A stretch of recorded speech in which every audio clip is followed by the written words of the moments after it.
you all been waiting for. The meeting will come to order. Please stand for the pledge. I pledge allegiance to the flag of the United States of America and to the republic for which it stands, one nation, under God, indivisible, with liberty and justice for all. Okay, roll call.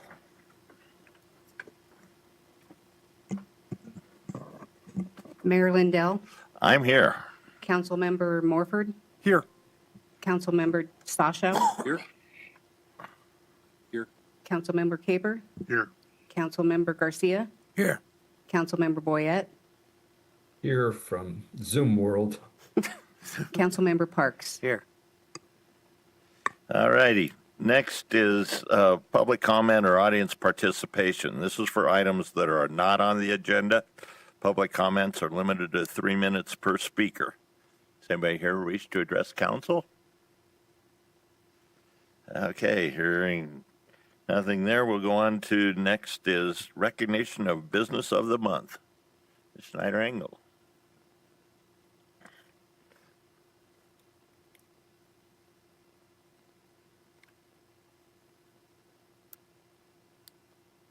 Good evening. For decades, there has been a deep fascination with the West and the cowboy spirit. Indeed, the Western genre has a lasting legacy with its association with being in touch with nature and fueling the imagination of saving the world from evil. It represents freedom, open spaces, self-reliance, and the possibilities of a fresh start. Ironically, many of these ideas can be seen in today's entrepreneurs and small businesses.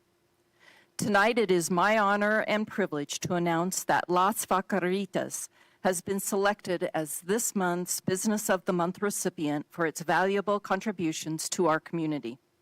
Each month, this distinction is given to a Fort Morgan business that excels in such areas as pride in their business, top-notch customer service, operational growth, active involvement in area organizations and programs, and community contributions that assist in creating a better quality of life.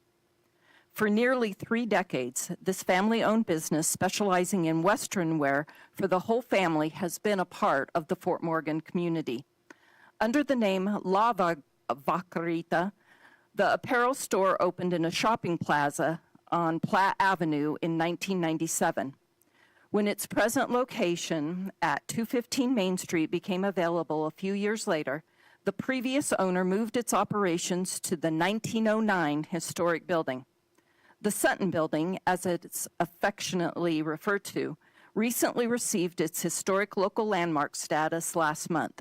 It housed the USA Theater, one of 3 movie theaters during the city's founding years.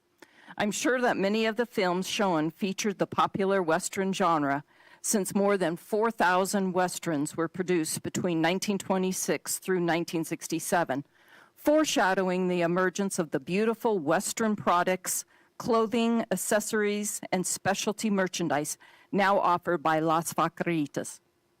The store's current owners, Carlos Vega and his daughter, Carolina Longoria, purchased the operations in 2004 with the strong desire to operate their own business. They recognized a community need back then and discovered the popularity of the Western brand culture that continues today due to its association with rugged individualism, adaptability, integrity, and courage wrapped up in the frontier spirit. Consumers of all ages sport Wranglers, Levi's, and leather belts. Las Vaqueritas not only carries these popular product brands, but also a wide variety of hats and cowboy boots available in various leathers and styles, including exotic types like ostrich. They also carry a wide selection of footwear, fragrances, and jackets for shoppers, and are among the few, if not the only business in Northeast Colorado that carries accessories for chorreria, which is a traditional Mexican horsemanship. Carlos retired last year, so Carolina continues the family legacy business with assistance from her daughter, Yadiera. Like other small businesses, competition from large retail chains is always a challenge. However, due to their strong emphasis on customer service and convenience, They continue to offer unique merchandise to our community residents. Recently, they invested in a facade facelift, complete with new windows, doors, and stucco on the 9,600 square foot retail store, which inspires pride and will attract new opportunities to the downtown area. They continue to support local events and have sponsored such events as Cinco de Mayo celebration, the Hispanic Heritage event, and several school-related fundraisers. The business is a member of the Fort Morgan Chamber of Commerce as well. Please join me in congratulating and thanking our November Business of the Month selection, Las Vaqueritas, for their outstanding effort and contributions this business provides in order to make Fort Morgan a great place to live, work, and enjoy.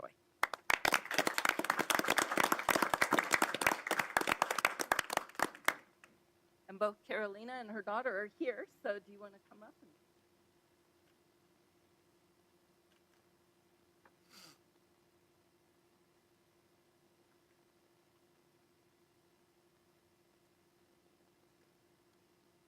Hello. So on behalf of Las Vaqueritas, we are really grateful and blessed to receive the Business of the Month. We're excited to get this award, and then, yeah, we're just really grateful and are glad to be part of such a tight-knit community and operate here.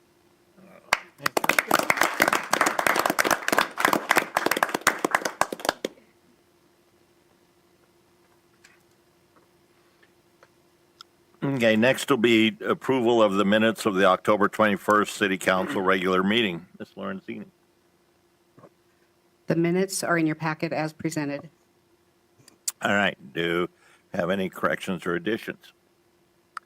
If not, I accept a resolution. Your Honor, I'd like to make a resolution to accept the minutes from October 21st, 2005 for the City Council regular meeting. Second. So I have a resolution by Jim Parks, second by Bill Garcia. Vote by roll call.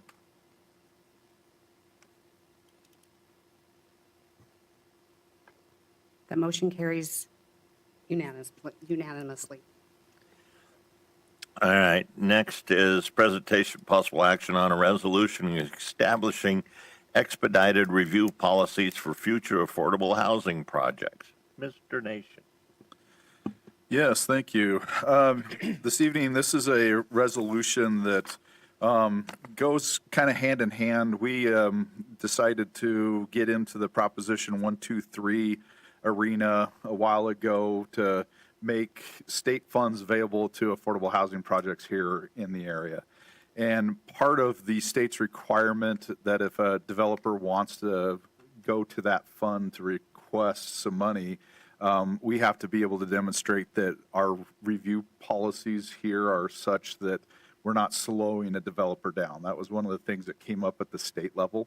I've always kind of chuckled at the fact that in order to put this into writing in front of you, we had to basically say that we would have the review done in 90 days. Typically, when we get to the final stages of a review and of development, if we're not getting that done within 45 to 60 days, I'm having discussions with staff. We're not moving things along fast enough. And so we already exceed, those expectations here at the city of Fort Morgan. But in order for us to still be eligible for these funds into the future, we do have a developer that may be looking at a project in the future. And so we just want to get this into place so we're compliant with the expectations of the state of Colorado. So if that developer does come after some Proposition 123 money, we are in a position to where he can ask for it.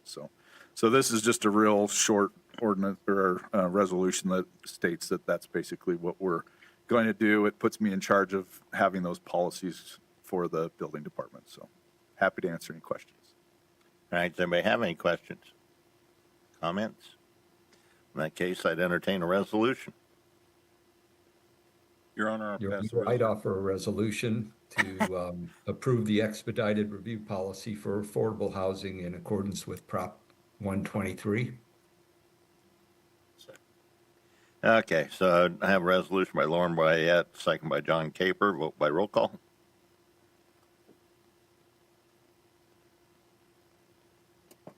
That resolution carries unanimously. All right. Thank you. Next on the agenda is presentation possible action on a resolution appointing a municipal prosecutor and approving a legal services agreement. Mr. Nation. Yeah, thank you. This is, we've been trying for months to find a prosecutor for municipal court. And we finally had somebody that showed some interest. We took them through the interview process and met with them and really feel that she's a good fit for a municipal court. And, but when we were working with her, we found out that because she only works for another municipality, we wanted to make sure that she was covered under the city's insurance policy. So CIRSA is our provider. And so we contacted CIRSA and they said, for her to be covered under our policy as our prosecutor, she needs to be appointed by you guys since you're the governing body.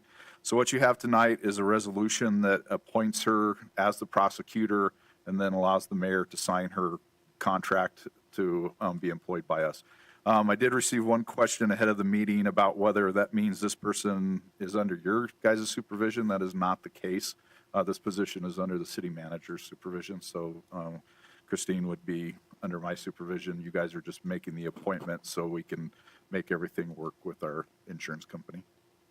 So happy to answer any questions. All righty. Does anybody have any questions? In that case, I'd entertain a resolution. Your Honor, I'd like to make a resolution appointing a municipal prosecutor and approving a legal services agreement. Second. Oh, good. All right, so I have a resolution by Jim Parks, second by Jeff Morford. Vote by roll call. That resolution passes unanimously. Okay, thank you for that. And I also want to point out that Jeff's law firm has been handling our prosecution duties while we've been missing an actual prosecutor, and I appreciate all the time and effort they've put in to that. And so, but it'll be nice to have somebody that just specializes in municipal prosecutions now coming on board. So thank you, Jeff. All right, next is on the agenda is a public hearing on ordinance 1320, amending Chapter 6 of the Fort Morgan Municipal Code concerning nuisances, enforcement, and undesirable vegetation. This is a public hearing. Please keep public comment to the issues before the City Council. Each speaker is asked to limit comment time to 3 minutes unless the speaker represents a group of citizens, in which event additional time may be allocated. Please respect these limitations. I reserve the right to limit public comment that is inappropriate under these guidelines or otherwise improper. I also reserve the right to limit testimony or questioning that is repetitive, cumulative, argumentative, or not pertinent to the issues, and to set a limit on the duration of the testimony if I deem it necessary in light of the number of persons who have signed up to testify. First is the issue of legal notice. Ms. Lorenzini, has this hearing been properly noticed? Yes, Your Honor, on October 22nd. All right, next is presentation of the ordinance by Chief Sharp. Oh. Or Lieutenant Brown. Okay, so, well, we have it in our packet. Yeah, it's What's going on nothing's with changed. that? It's in Nothing's the changed packet, since so first nothing's reading. changed. Yeah, nothing's changed since first reading. It's the same Okay. ordinance. No, that's fine. I'm sure you read it already. All right, next we'll hear public comments. Anyone here who wishes to speak on this issue? All right. So since nobody wishes to speak on this, I'll ask the city clerk if any oral or written comments were submitted to the clerk's office prior to this hearing. There were no comments received. Well, now to proceed to council discussion. Are there any questions from the council or any discussion of the council? If there's no discussion by the council, I'll entertain a motion to close or continue the public hearing. Motion to close? Second. All right, so I have a motion by Jim Parks, second by Bill Garcia. All those in favor say aye. Aye. Aye. Opposed, same sign. Hearing none, we close on that. Next is council action. Mr. Wilson. Good evening, Mayor and Council. You've heard the discussion of the ordinance and reviewed it in your packet. Proper action is by resolution on ordinance 1320. All right. Any additional comments? In that case, I'd entertain a resolution. Your Honor, I'd like to make a resolution, ordinance 1320, amending the municipal code regarding enforcement of weed violations and authorized to publish by title only. Second. Okay, so I have a resolution by Jim Park, second by Jeff Morford. Vote by roll call. That resolution passes unanimously. All right. Next is on the agenda is, excuse me, public hearing on ordinance number 1321, amending Chapter 7 of the Fort Morgan Municipal Code to include trap, neuter, and spay protocols for community cats. Again, this is a public hearing. Please keep comments to the issues before the city council. Each speaker is asked to limit comment time to 3 minutes unless the speaker represents a group of citizens in which event of additional time may be allocated. Please respect these limitations. I reserve the right to limit public comment that is inappropriate under these guidelines or otherwise improper. I also reserve the right to limit testimony or questioning that is repetitive, cumulative, argumentative, or not pertinent to the issues, and to set a limit on the duration of the testimony if I determine it to be necessary in light of the number of persons who've signed up to testify. First is the issue of legal notice. Ms. Lorenzini, has this hearing been properly noticed? Yes, Your Honor, on October 22nd. Okay, next, this one we've gone through it before a couple of times and everything. Basically, current code says that animals that are trapped cannot be released or returned back into the public again. And so this is trying to just overturn that part. That would allow us then that if it's the decision of our Humane Society and our shelter to go ahead and proceed to set up a program, they'd be able to set up the program, which is to trap wild feral cats, neuter them, and then release that.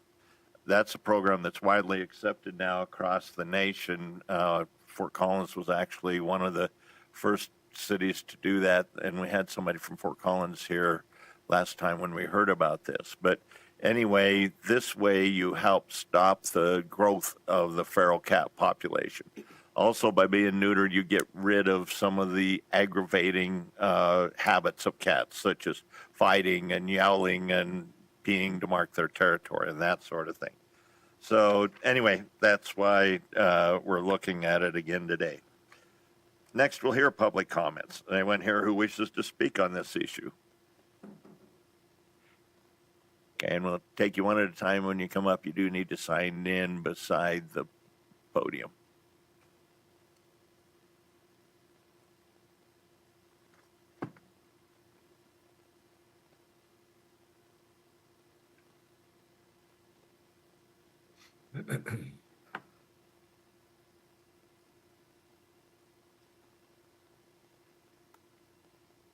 Okay, my name's Lynn Deal, and I sat in those seats, and I know what you're dealing with.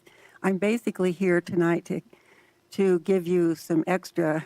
I've been watching the council meetings, and there's a lot of confusions about the program.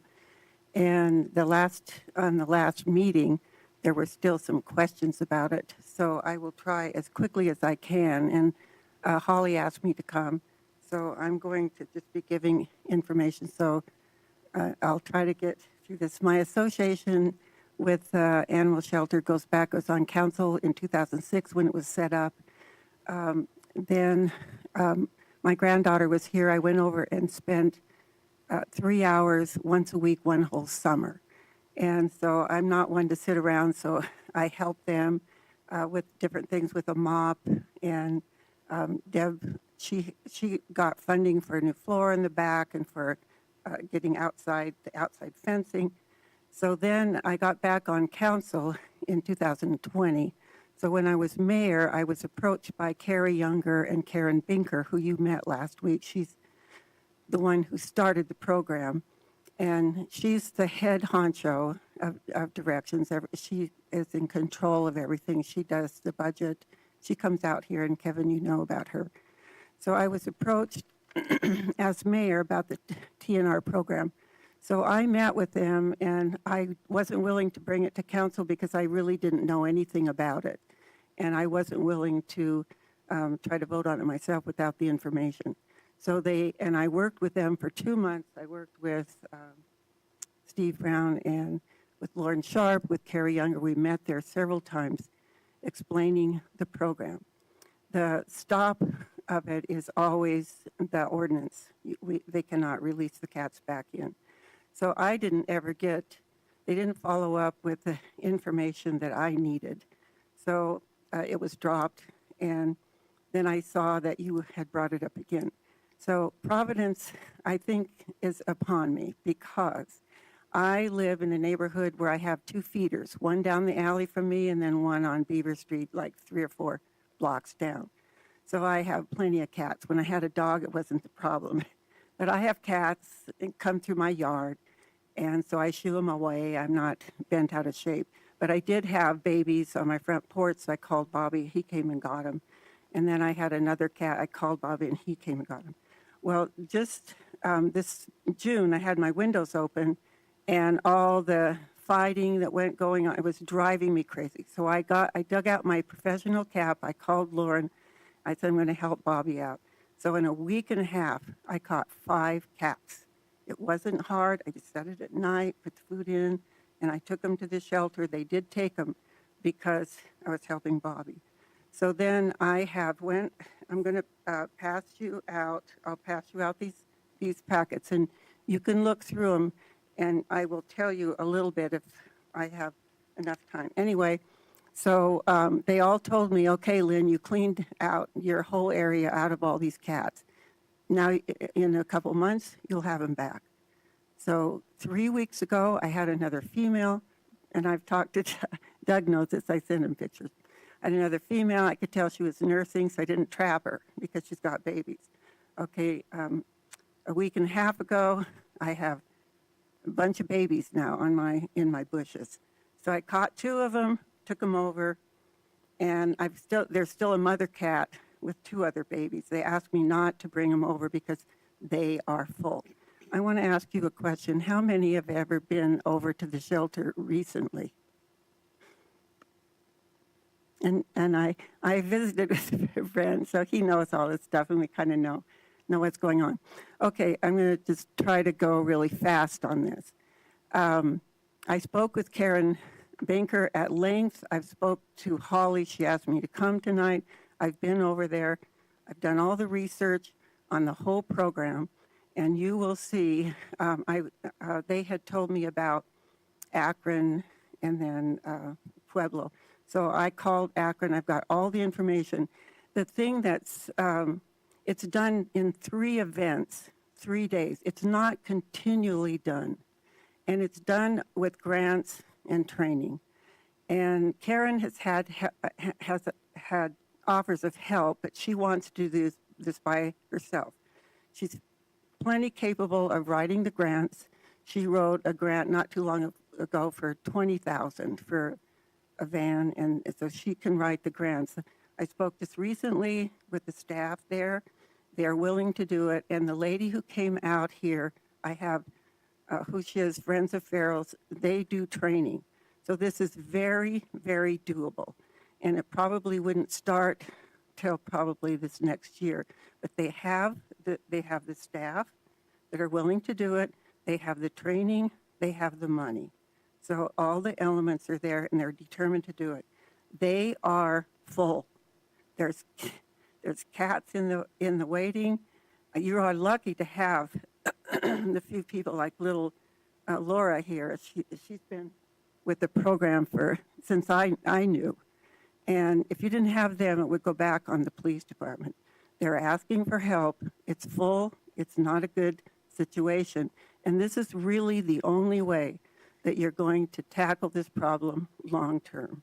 So Brush is doing it with Danielle in a little different way. Log Lane is doing it. Now I want to tell you, yesterday I went over and talked to Pam Steiner. She has her own vet clinic. She does this all the time, and she has her own funding. She said that she would help do the trapping and do the releasing and help the staff. And it's her vet. So she told us that she would do this. So you have the vet, you have everything in place. So we're asking, the only thing holding this up is this ordinance. So then I'm going to give you plenty of materials so that you can make an educated decision on this. It has other towns that are doing it, where the places are. So I'm going to hand this out to you. I've had to hurry, so anyway. I'm going to give you this. Oh. It's very organized. Thank you. Thank you, Lynn.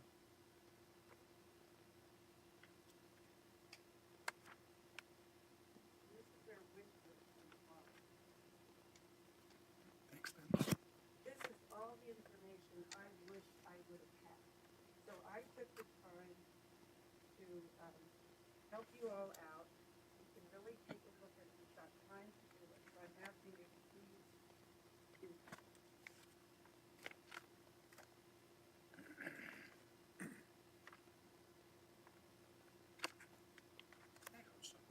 Okay, thanks, Lynn. I really appreciate this.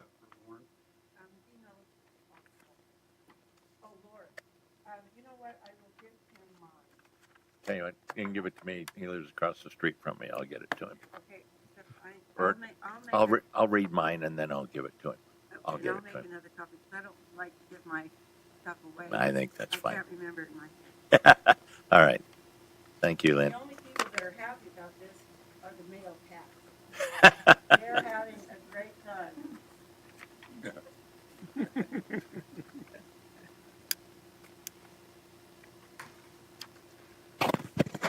Hey, I'm short, sorry. So I might just need to speak with that lovely lady right there. I'm new here to Colorado for 2 years, and mostly I just have a question. I was a vet tech for 33 years in North Carolina, and since moving here, I see dogs and cats severely neglected, outside, not spayed or neutered, very underweight, very emaciated. And my question is, I'm not here to judge. I'm trying to find out who I need to be in contact with to help. My family and myself do all we can. We feed, we try to trap, neuter, spay. Our vet is Fort Morgan. I've also spoke with Pam Steiner. Everyone is full. Everybody. Every rescuer I know, every facility I know. I'm looking for a solution when there's a problem, because we keep the ones that are very elder or infirmed and try to nurse them back to care and try to find homes for them. If not, we keep them ourselves. But my biggest concern is when you have an issue, like there is a alley that's on Platte across from the UPS store. And I've caught one of the kittens who wouldn't have made it. Those cats have lots of issues, and usually, unless you can catch the mom or spay the tom, it's just going to perpetuate itself.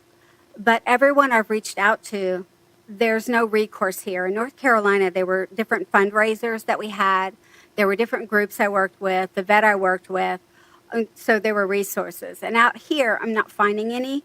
So I just wondered if there was somebody or someone that I could reach out to that either has the Have a Heart traps. I'm not terribly fond of TNR just because so many things can happen when they're released and they're not completely awake from the sedation.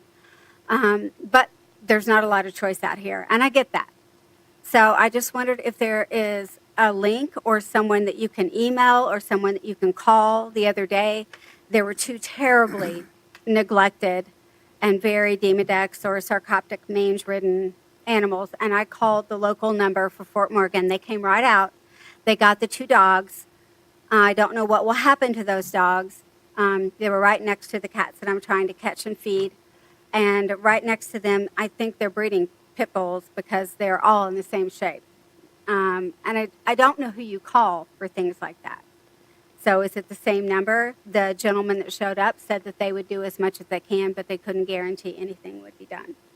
So my question is there a basically like an outreach that you can call somebody anytime, any day, even if it's the weekend, to try to help. And I'm willing to volunteer to be able to do the spay, neutering, or any of that. I'm more than willing to help with that. Okay, great. Okay, thank you. So that was my only thing. So here is that the only thing you're dealing with is the TNR issue, the trap, neuter, and release. And so the fundraising issue, would that be dealt with here, or would it be with the local folks that are doing this? Okay. I think probably your best shot and everything would be working with the shelter. And you could talk with Holly right Holly. back there and everything and try and get involved with them because I think she kind of spearheads all those sorts of things Okay. for you. All right, thank you. You're welcome. Yeah.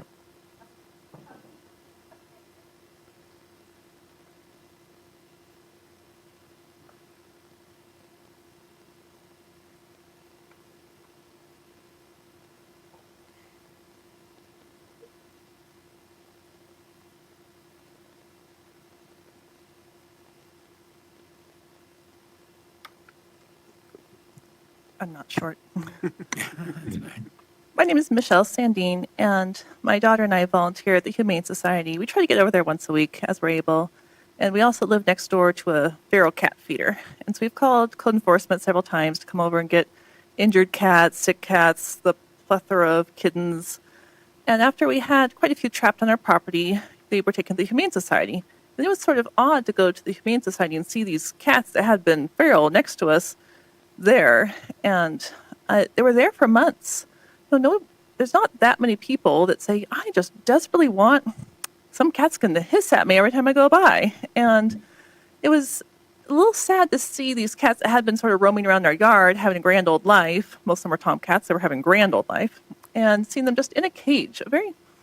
These are very humane cages. Like, the Humane Society does a fantastic job, but they're just stuck in a cage for months and months and months till someone finally comes and gets them for their barn. And when we go over to the Humane Society these days, it's packed. It is. There's cats in the hallway. There's just cats everywhere, but there's not really anywhere to send them. And, next door, even though we had so many cats trapped a year ago, they all know the ones that escaped traps. There's just kittens everywhere again. There's a whole nother colony of them.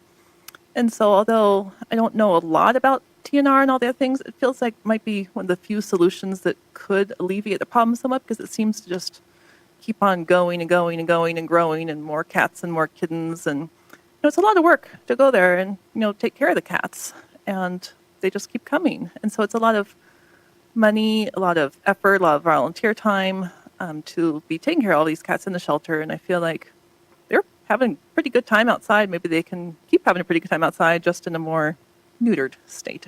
So that's my thought on the matter. All right, well, thank you.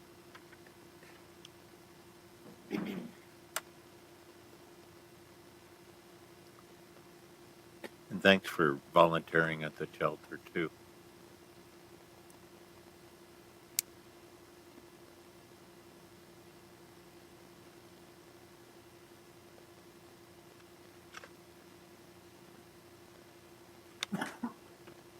Good evening. I'm Danielle Daniels with Little Rescue on the Prairie in Log Lane Village. I just want to first address that we've been working since 2018 as a nonprofit, specifically doing TNR, and it's been remarkable the difference that it's made in Log Lane Village. And then we started taking on a partnership with Brush and their town, and we work closely with their code enforcement, Lisa Lepsuck, that works with you now. We've worked with her for years, as well as Hillrose and Wiggins. We're just beginning Wiggins. But anyway, the biggest point I want to point out about lifting this code is that once you have TNR'd an entire area, those cats are then returned, and they're going to keep other new cats from coming in.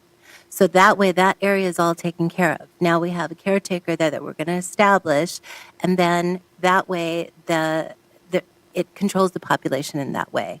And then the caretaker will call whatever agency, it'll be the Humane Society, to come out and say, hey, 2 new cats have shown up. They'll run right out there, put some traps, and get those cats fixed right away. So it really is the most humane and ethical method of population control. I did give you some reading and some definitions on caretakers and feral cats, stray cats. what would happen is if we do have friendly cats, and they would be taken into the shelter to be adopted out, held for a 5-day stray wait, and then, of course, fixed and adopted out to a home. Any barn cat, any cats that can't go back to the area that they're come from, then they would become barn cats. But ideally, we don't want those scenarios and that kind of disposition because, as you can see, the shelters are full. Our shelter's full. Everyone's full. We take all the surrenders from Fort Morgan because they are completely inundated with officer turn-ins. And so they refer them all to us. And so we're doing a modified version of TNR with your town. Because of this code, we have to trap, neuter, and therefore either socialize the cat and find them an indoor home, or we have to find them a barn cat home. This takes up our shelter space that we could be using that your town needs for surrenders. When we do these TNR groups, we do it on an ongoing basis. Now, there's 2 different ways to do it because we're here, so we do it we have 3 clinics a month up in Hillrose. We also work with NCSBF closely, and we do 1 clinic a month with them. So that's 4 clinics. We can do 20 cats per clinic. So we can do a large number when we're able to TNR. But if we have to bring them back into the shelter, we're looking at only the amount of cats we can take in for space. So we may have 5 kennels open. So that means 5 kennels can be done like for that month until we can adopt those cats out or place them. But if we can do TNR, then you're looking at 4 clinics a month at 20 cats. So that's a huge number. We're going to clean up that area. We can't do that for you guys because of this code. It's really, really inhibiting the work that will be done. We're very excited that the Humane Society is going to take this over for us because it's wonderful. Then we can focus on the other towns. And we're willing to help with, revising this code. But we're here for any questions or comments or anything like that. And if you have any questions for me tonight. Questions? Okay. All right. Well, thank you. Thank you. Oh, and just so you know, also,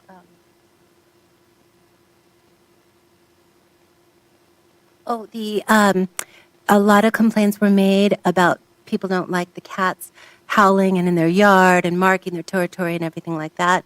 And as Lynn had said, that it's only the male cats that are benefiting from this code that you have. But once these cats are fixed, then a lot of that behavior starts to deteriorate because what you're seeing is testosterone. And after about 6 months, that testosterone is going to be depleted from a fixed male neutered cat. So you're not going to have these abusive behaviors in the yards and the fighting and things like that. So, yes. I think this is good. I don't have a problem with that. But what do you do with the person who doesn't want the howling and the cats back at their yard? Excellent question. So if we kind of go case by case, we try to work with them. Do they just not want the howling? Are they willing to have the cats once they're fixed? We try to address it that way. If it's an extreme case scenario, if we can't do it, then we can relocate them to a barn cat situation, which is not the ideal, but Right. we can do that. Okay. And we do have a long list of barn cat farmer. My boyfriend's a farmer, so I have an in to get cats into the farms. I think this is a good idea. I just, for the person who doesn't want that back, I don't know what we do for that person, We usually work with them. I can answer that because I've been talking. Can I answer the question? I've been talking about this now for ongoing months, and I have a lot of my friends who are discussing this. And what I do is say, would you rather have, and myself, would I rather have these cats going? One of the cats that I had ringworm, and they leave spores. Would I rather continue to have these feral cats and more coming, or would I rather be involved in a program to get them fixed and spayed and then have them back that they're not the problem?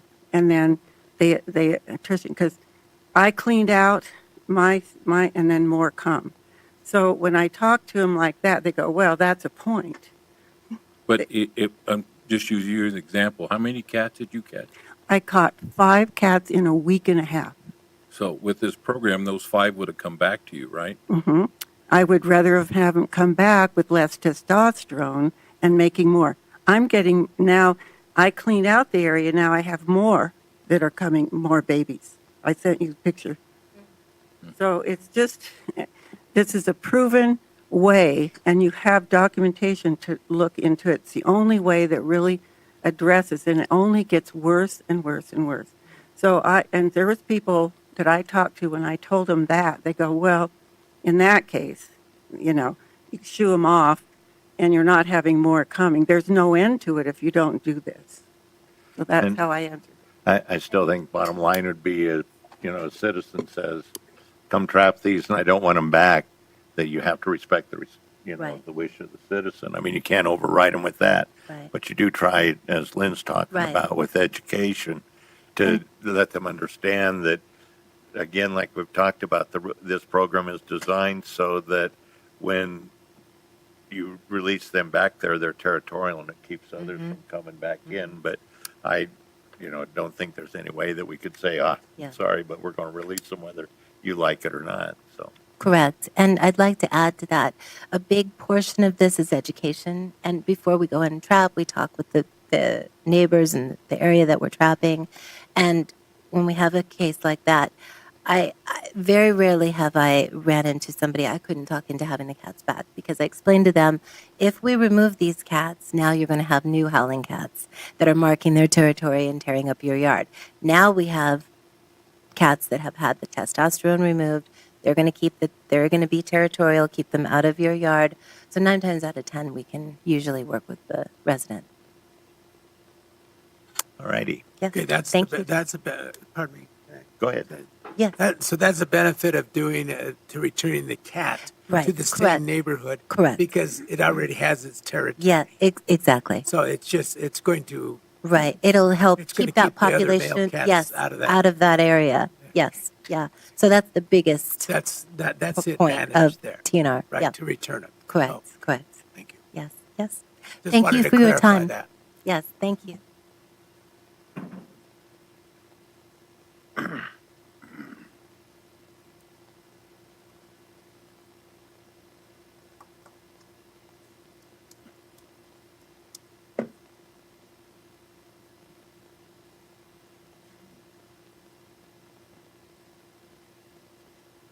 Hi, I'm Debbie Heisterman. I have Paws Second Chance Rescue in Log Lane.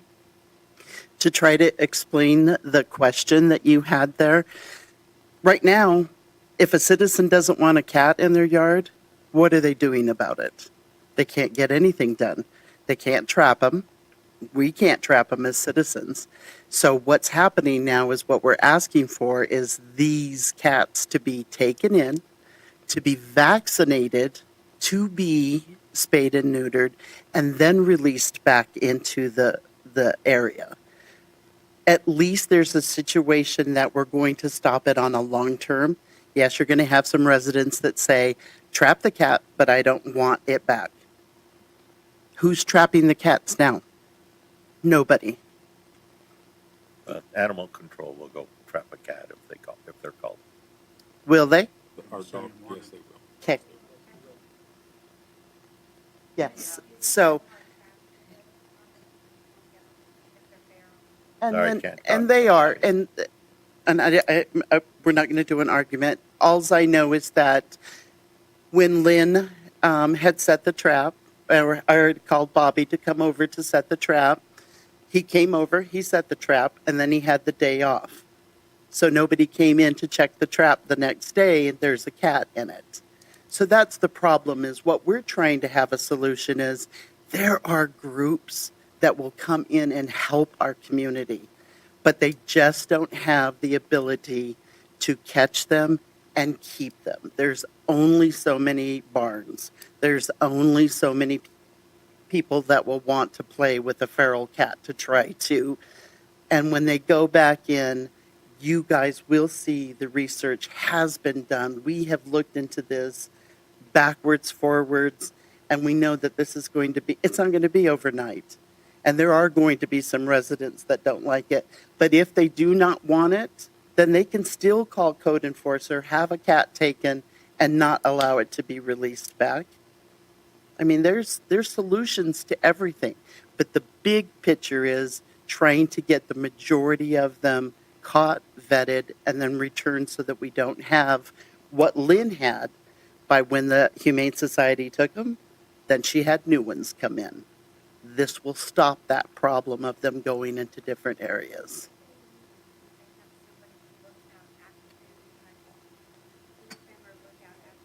Sorry, no talking from the audience. It can only be at the podium.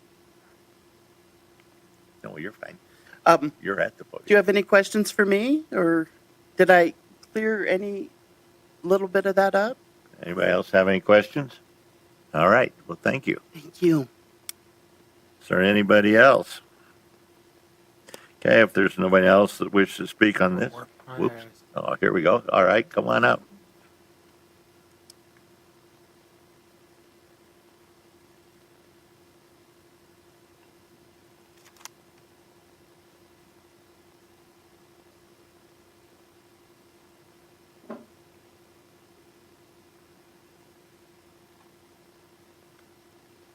I really, really hate speaking in public.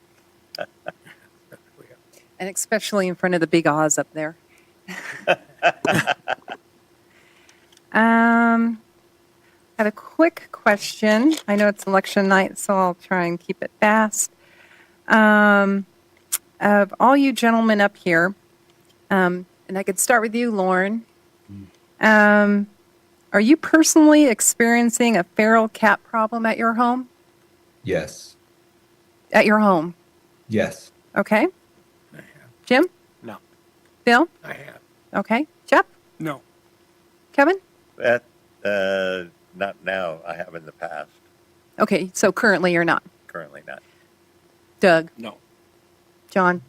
You are currently experiencing cat problem at your home? Yes, ma'am. Okay.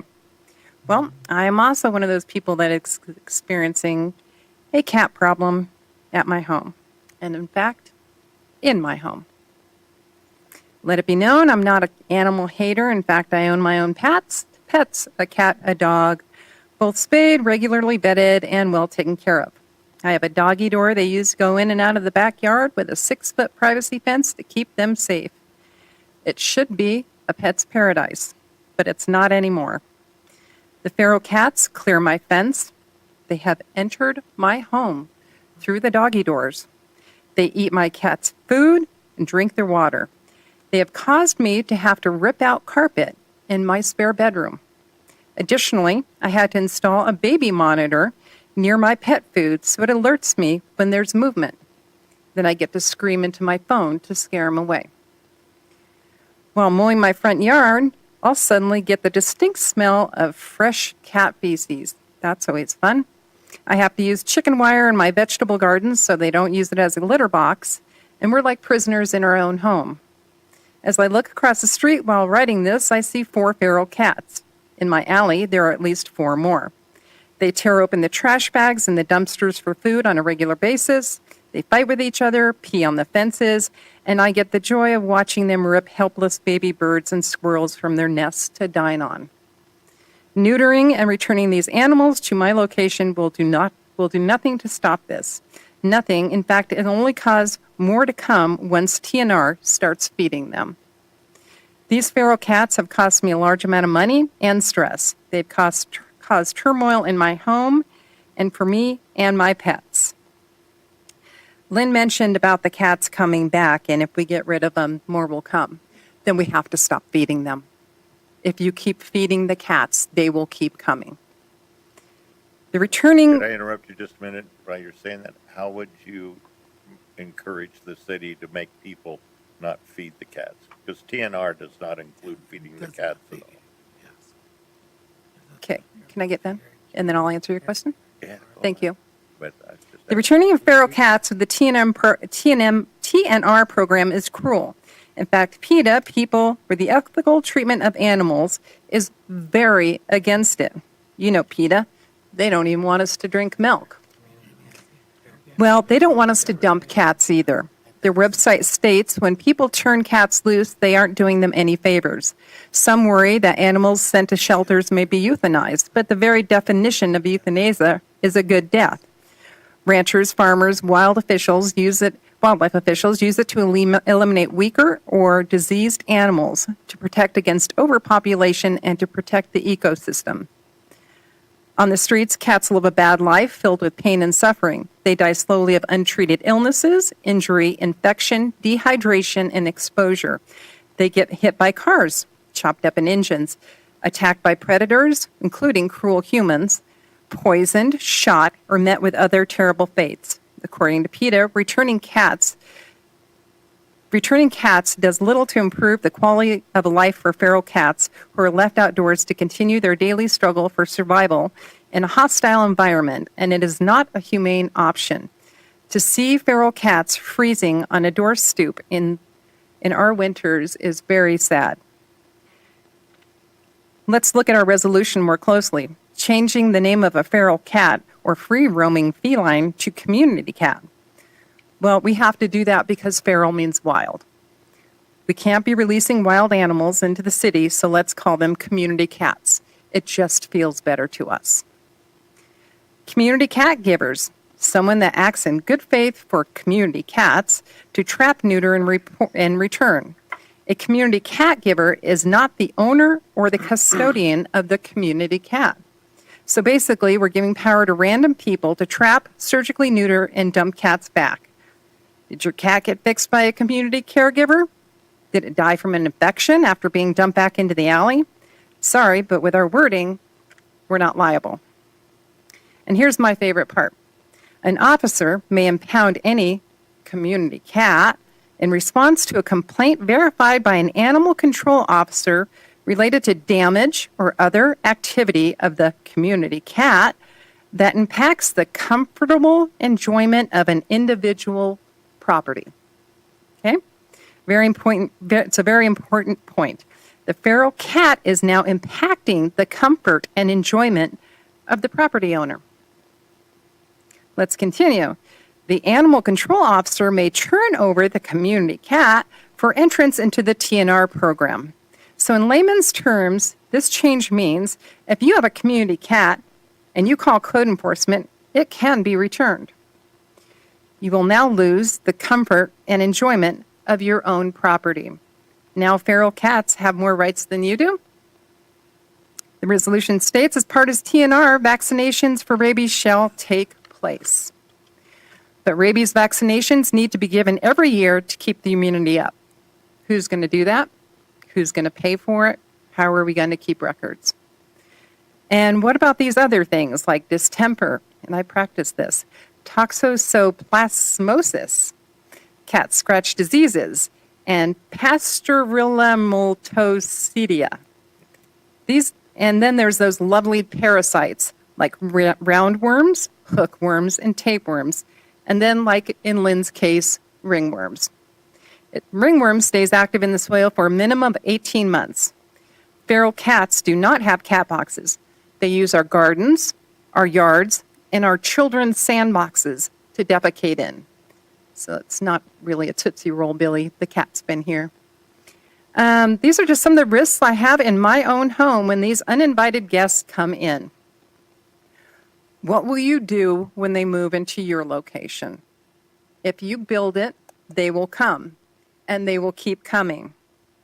What are the effects on our property values when these community cat colonies live near us? Does anyone want to buy a home with feral cats? No. If you look on Facebook, there's kittens being given away, many for a small rehoming fee. That's kittens for sale. One recent post had 27 comments of people wanting kittens. Until we stop the flow coming into the funnel, we're not going to stop this problem. We're just trying to plug up the bottom. There is a bigger problem going on here. Yes, the Humane Society is too full of feral cats, and they're part of the problem. How do we fix it without dumping feral cats onto the citizens of your wards? Let's start by acknowledging that the Humane Society needs help. It's a nonprofit that needs an executive director. They mentioned they needed this in September of the 2024 report to the City Council, but still don't have one. They only have 3 board members, and one of them actually lives in Longmont. TNR just keeps pumping more and more and more cats into the neighborhoods. When does it stop? Does anybody really know? We need more ordinances, not less. Spay, neuter, vaccinate, license, leashes, and chipping made mandatory. So, in end, I am in Ward 1, and I am losing Doug as my city council member today. I would suggest that we table this until we get a new city council member for my ward that can be involved in this also, because while he's going to vote, he won't be involved in it. And that's all I have. That is my neighbor. We're pretty tired of it. The entire street is pretty tired of it. But if we keep dumping, it's only going to get worse and worse. And I don't know how you're going to stop it. And what about community dogs? When do we start that? Anyways, that's all I have. Thank you very much. All right. Is there anybody else? Holly?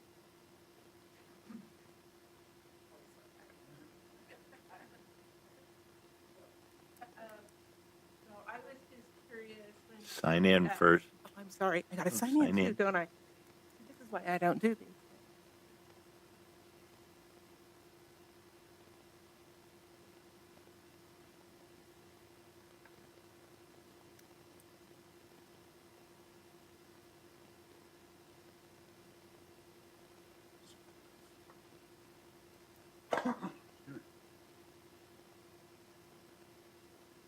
No, I was listening to her speak, and I was just curious what PETA suggested you do to take care of this problem.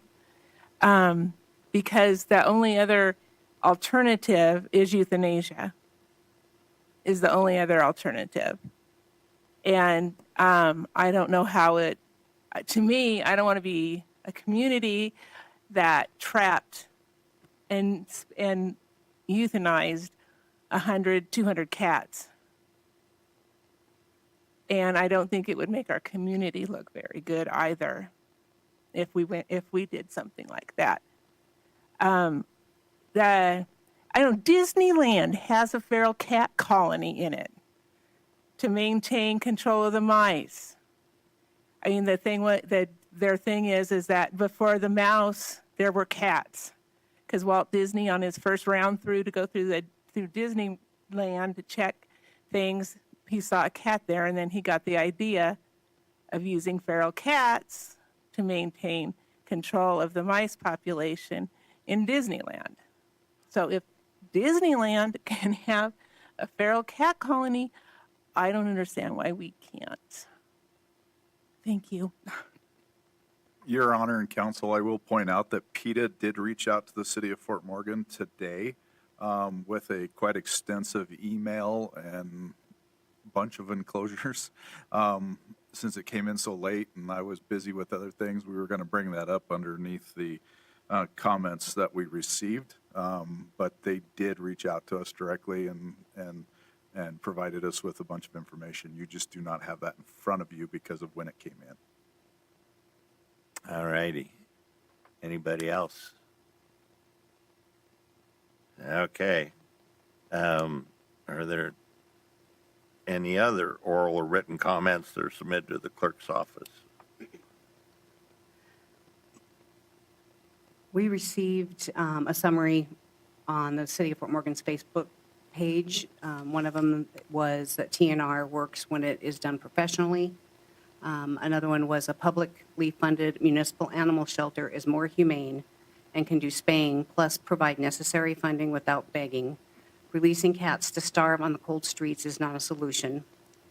And the last comment on our Facebook page was there were comments that hinted at the Humane Society's ability to manage the situation.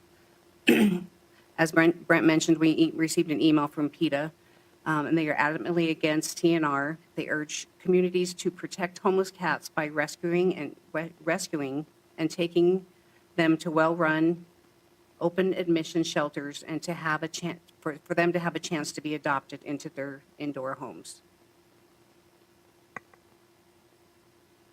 All right. Now, council discussion. Let's just. Your Honor, Okay. I'll start out. The trap and neuter, but I appreciate that portion of it. I still have a problem with the return to the area where it's trapped. It's not something that I think is, I haven't experienced the TNR. We have document here from communities that say it works, but any cats that are captured on my property, I really don't want them back to my yard.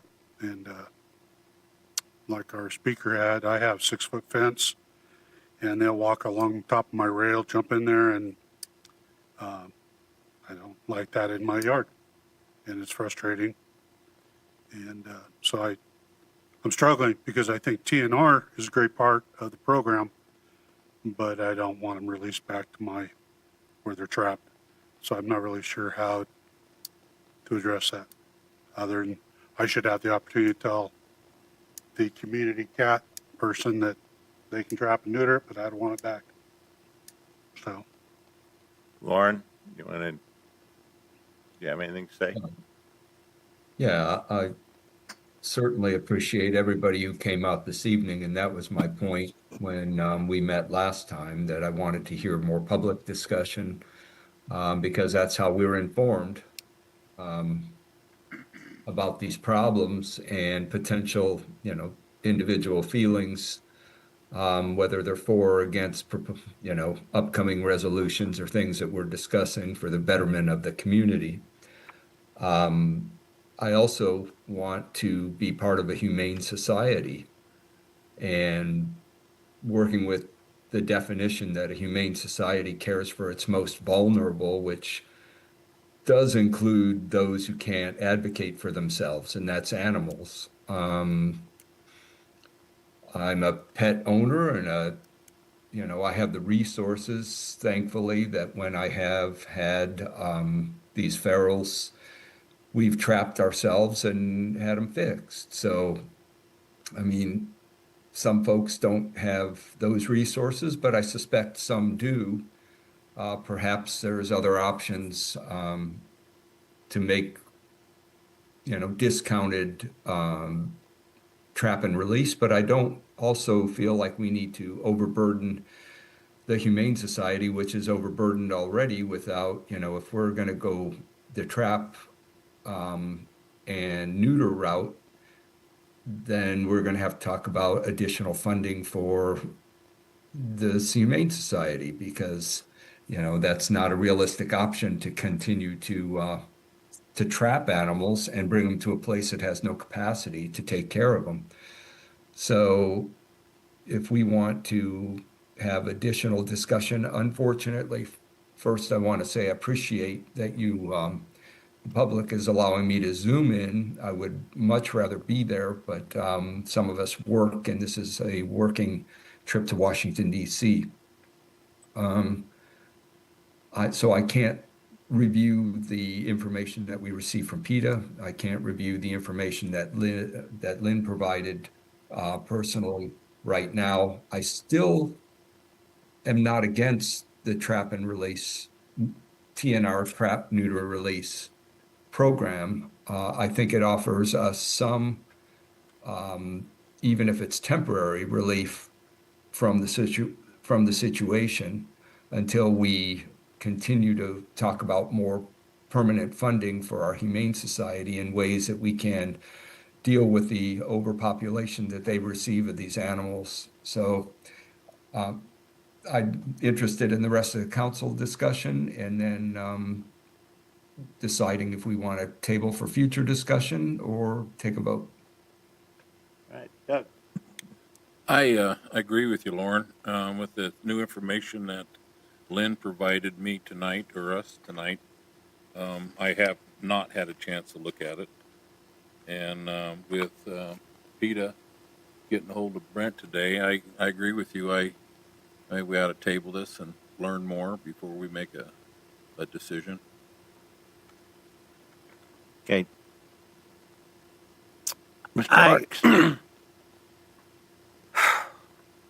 Where do you start? I mean, we came here tonight and got a lot of information from both sides of the fence. I think we need to look at all sides before we make a decision. Okay. Bill? Yeah, I'd agree with that. I mean, I'm a proponent to this amendment or resolution, and I've done some studies. I appreciate you all for coming out. I think this is wonderful. This is what public hearings are all about, and I agree with Jim that we need to study up on it, and before we actually come to a vote. Yeah. Well, ditto for everyone, especially John. I like the trap and neuter. I have a problem with the release part of it. I've heard from several people in my ward the same thing on the release, where they don't want the cats, although we don't have much of a cat issue in our neighborhood. But we do have a lot of information here to review from Lynn and from Brent and PETA. So I think we need to take that into account as well. So I would recommend tabling it. All right.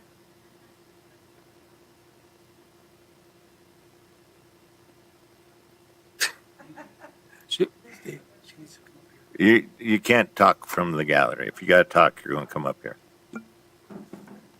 I don't know if Mr. Brown wants to address it since Lauren's not here.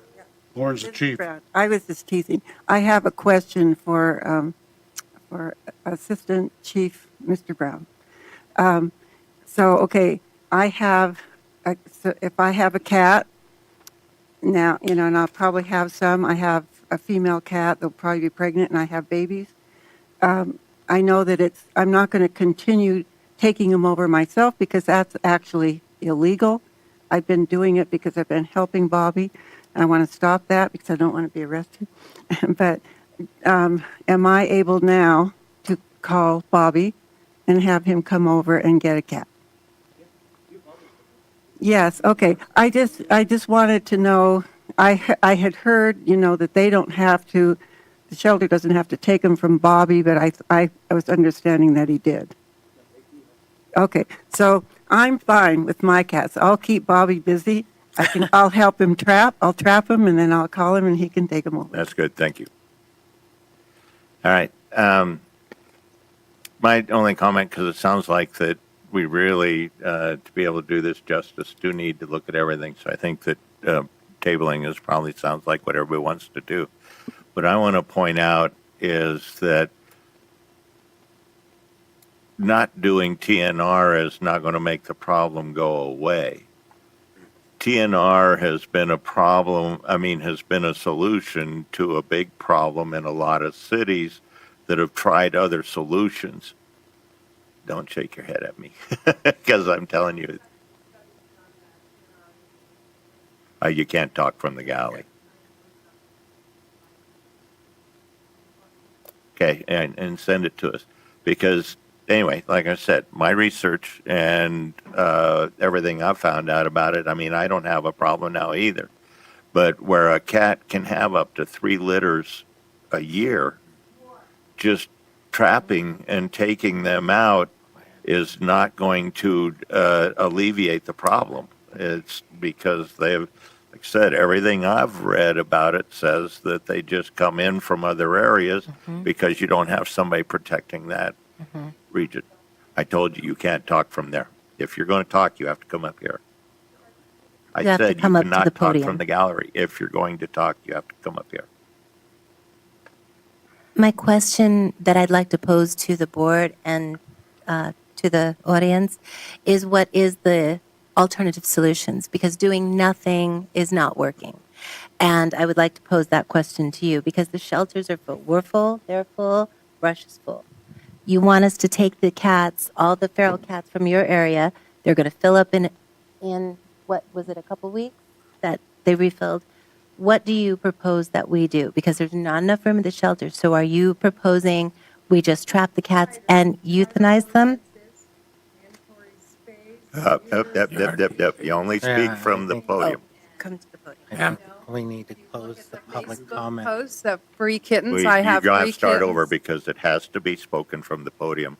so that it can be heard everywhere, because this is being broadcast. Okay. When do you stop? You look at Facebook posts on social media, free kittens, and 27 people want all these free kittens. It's perfectly, it's right there, right before your eyes. People have the cats, they're having kittens. Landlords are counting on you guys to make ordinances to get this emotional support animal thing under control. In Colorado, you can have an emotional support animal. You call up some doctor in Florida who has a license in Colorado. He writes you a prescription. Now you have little Fifi. Well, people are getting sick and tired of little Fifi when they're done with their little kitten thing, and they're getting rid of them. And this continues and continues. Your Honor, I and move to continues. close the public comments. If we're starting to argue, that's not what this is about. We are here to have input from the audience, which I absolutely 100% appreciate, Lynn, and I appreciate it, and I appreciate your comments, but we're arguing now. That's going to solve nothing. I move to close the public comment. I second. Okay, moved in second. All those in favor say aye. Aye. Aye. Opposed, same sign. Okay, now I'd entertain a motion to table this. Your Honor, I'd like to make a motion to table this until we have all the information. I second.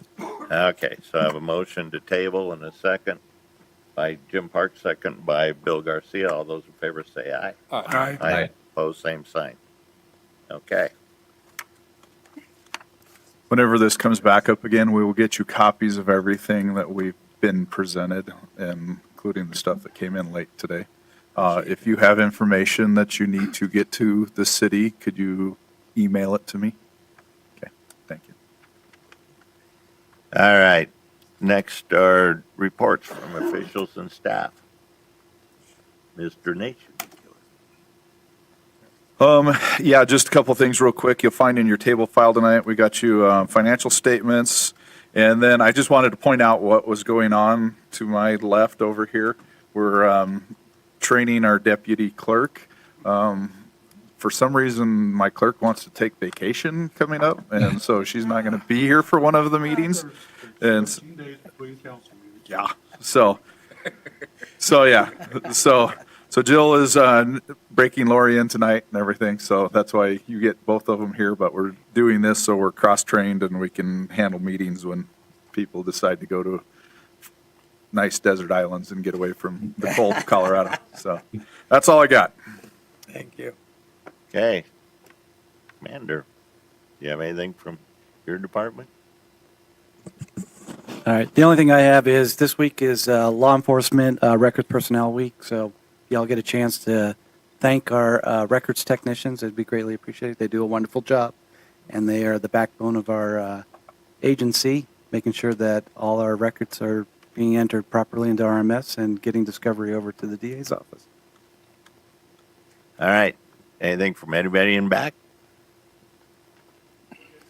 All right. Bids, meetings, and announcements. Ms. Lorenzini. There are 4 bids. Currently, right now, we have the 2025 Ensign Main Street Storm Sewer Improvement bid that will close, is open until 3 p.m. on the 3 p.m. on the 17th of November. We had the Fort Morgan Municipal Airport apron expansion project that will close at 3 p.m. on November 25th. The 2025 Street Department single axle dump plow truck that will close at 3 p.m. on November 21st. And request for proposals and qualifications for a fixed base operator FBO Fort Morgan Municipal Airport that will close at 3 p.m. on November 10th. The upcoming calendar, Senior Center Advisory Board meeting on the 10th at 1:30. All city offices are closed on November 11th for Veterans Day. November 12th, we have a 12 o'clock Airport Advisory Board meeting at the Fort Morgan Municipal Airport. November 17th, we have a 4:30 Library Advisory Board meeting at the Library Museum Community Room. November 18th at 6 p.m., City Council regular meeting. And then the 24th, we have a 4:30 Planning Commission meeting here at City Hall. All righty. Next is an executive session for determining positions relative to matters that may be subject to negotiations, develop a strategy for negotiations, and/or instructing negotiations under CRS Section 24-6-4024, and following details relating to the Bijou Subdivision Development Agreement. I'd entertain a motion to go into executive session. Your Honor, I'll make a motion go in executive session. I second it. All right, so got a motion by Jim Park, second by Bill Garcia. All those in favor say aye. Aye. Opposed, same sign. Okay, we'll adjourn to